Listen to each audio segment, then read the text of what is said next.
It's incredibly picturesque, the way her hair framed her face in the morning sunlight. The curtain flapped as wind blew in from outside, and birds sang a harmonious tune as I brushed the hair out of her face. Even having just woken up, she was stunning. Time ticked to a crawl as a smile began to shine upon her lips. I started to reach towards her, but then I saw something. It was just behind the curtain, impossibly still. It cast a large, circular shadow through the thin fabric. I felt it was inches from the glass, its shadow nearly blotting out the sun. The wind began to push the curtain again, and the thing outside inched into view. I bolted upright in my bed, a pulsating pain resonating from the back of my skull. My eyes shot over to the window. The curtain was still, a dim yellow light seeping through its seams. Groaning, I snatched the bottle of ibuprofen off my nightstand, pushing empty cans out of the way in the process. I shook 2 of the pills onto my palm, downing them as I pulled myself off my bed. I trudged towards the window, pushing the dirty clothes that littered the floor aside with my foot. With my index finger, I moved the curtain to the side as sunlight began to spill into the room. My eyes strained as they adjusted to the harsh light. The dull gray blocks of the city outline pushed against the morning sun, cradling it against their harsh edges. I scanned my eyes across the parking lot in front of the apartment complex, and then I saw her. There she was, in all her ethereal beauty. Mia Costello, the woman of my dreams, was getting in her car as she headed to her morning shift. My heartbeat quickened as she began to drive away. Mia was an internet micro-celebrity who lived in my apartment building, just a few doors down from mine. She was also the love of my life. All her fans adored Mia, but none of them knew her as I did. I lived near her, and I could exist in her world. The first time we spoke, she picked up a piece of mail I had dropped. When she handed it to me, I saw her beauty for the first time. For the first time in years, my life had meaning. There was something about the way she smiled at me. When she handed me the letter I had dropped, her fingertip brushed against my hand. That little touch sent sparks throughout my whole body. Ever since that moment, we have shared something truly special.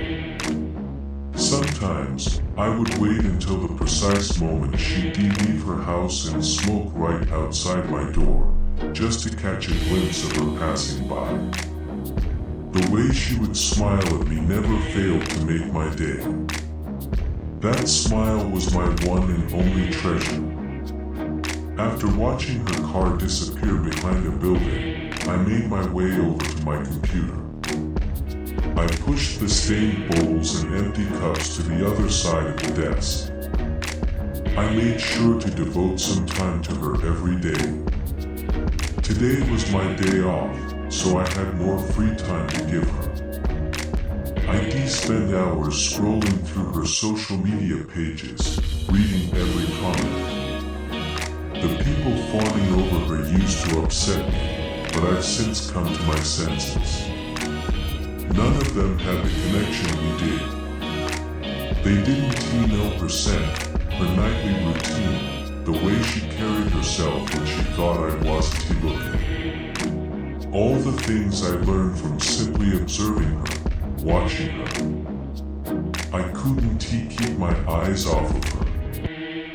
After a while, I glanced at the clock in the bottom left corner of my monitor. I had let time slip my mind while I was busy with Mia. Most of the day had passed, and I found myself incredibly hungry. I pushed myself away from my desk, the cold metal of the chair vampire-esque legs scraping against the hardwood floor. As I walked towards the kitchen, I glanced towards the window. The light spilled in from behind the curtain. It was faint and dimming, a blend of pink and purple hues. It reminded me of Mia. I made my way to the window, pulling the curtain back just enough so I could peer outside. Cars dotted the parking lot, and the sun was setting behind the city skyline. The forest in front of the apartment building rustled as the trees swayed gently in the evening wind. As I scanned my eyes across the base of the trees, I could be sworn I saw a long, tall figure. It looked like the trunk of a completely different tree that didn't fit in with the surrounding forest. I leaned closer against my window, my forehead lightly pressing against the glass. Then I blinked, and it was gone. I rubbed my eyes before taking a second glance. Nothing was there. Not much happened over the next few days. Sometimes when I came home from work, I'd see Mia. She was eternally beautiful, even when she was just going about her everyday life. I always made sure to smile and wave any time I saw her. When she would forget to close her curtains, I'd pass a glance into her apartment. It was the small things she'd do that made me love her.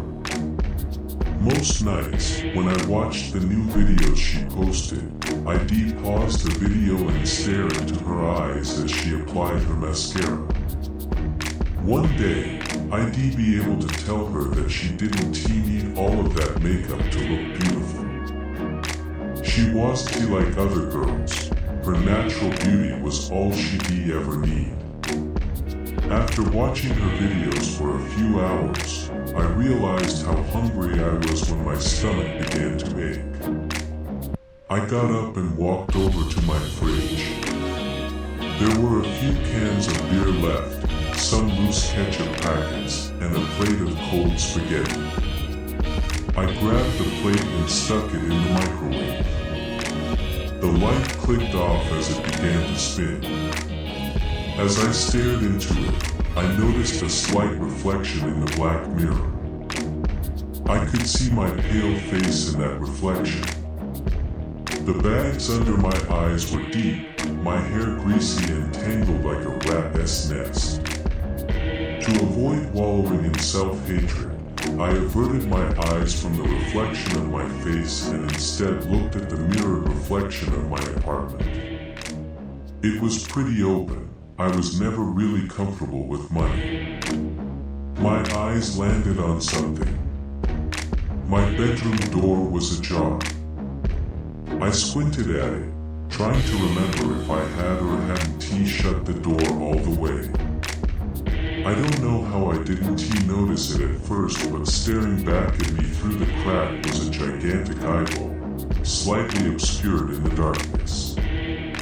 Before I could get a better look at it, beep, beep, beep.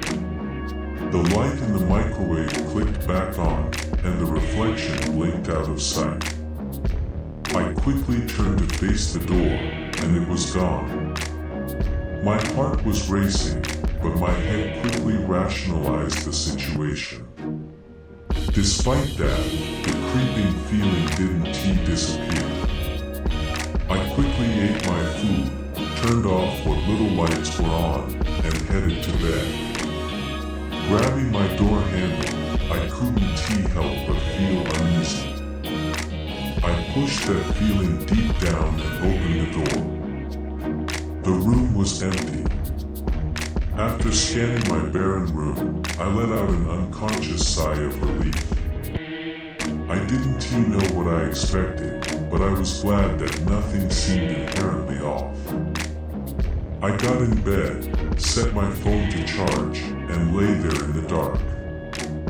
My room had no windows, so if the lights were off, it would be pitch black.